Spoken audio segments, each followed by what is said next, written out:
Hi, this is Pete, and I'm going to show you the remote control that I use for my PC. I'd done a quick run through on it before, but I found out a few new things, so I'll make sure that I include that this time. This is the remote control. It's Easy at Home. It's the company that makes it, and it has a lot of buttons. And just like on a computer, there's always lots of buttons. There's a few that you really use a lot. So I'm going to show you the ones that I use a lot. In the center is a trackball. Has a left and right mouse button. It's pretty handy. You can just use that all with your thumb pretty well. There's also escape, enter, tab.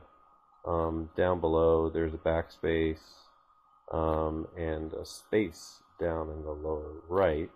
And those you can use for web navigation as well as play and pause uses the spacebar in a lot of the applications that I use. The up and down arrows for a lot of things actually comes into play because the volume control is automatically controlled for anything that's in Hulu or Netflix just by using the up and down arrow.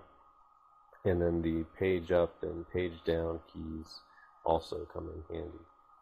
You can actually tap the trackball and it'll act like the left mouse click, but I haven't found it to be too useful. The escape key for a lot of the programs I use will get you out of full screen mode, but those are sort of limited use as well. All these keys up here are programmable, but I don't really mess with that. It doesn't seem to come in very handy.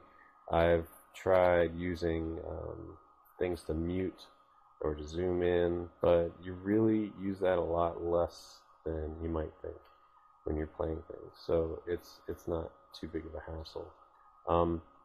At the bottom, you can sort of type in using your number keys just as you would in a cell phone. But again, it's surprising when you're using it as a remote control for an internet TV, you're not going to do a whole lot of typing. Particularly if you have it set up well so that you already have your shortcuts and all that put in there. What might seem to be the easiest and most straightforward thing about a remote control, the power button, is actually a little tricky to set up with this. You need to make sure that you have hibernation enabled for your PC so that it puts the PC to sleep when you hit that power button. Now, that's kind of the easy part. The tricky part is making sure that the trackball or any of the buttons on here will wake up the computer when they're activated. So turning it off easy, turning it back on, there's some settings that you need to go into your startup settings or your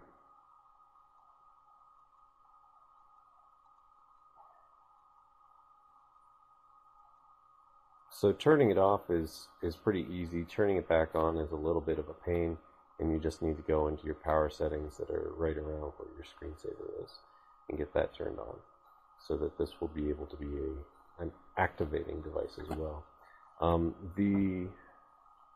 One of the annoying things about this remote, though, that I found is if you are putting it to sleep, the trackball is very sensitive. So if you put the machine to sleep and then you set the trackball aside, if you've touched that trackball while it's asleep or jostled the remote control in any way, then it's probably going to wake the machine up.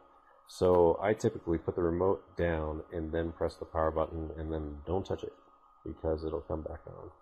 It's not really a huge deal. I've gotten away for quite a while with just turning the TV off and not even turning the PC off. And that works fine, but as an option to save some power, since it's not really necessary to have the computer on at all times, then you can use the remote control as a means of putting it to sleep and waking it up.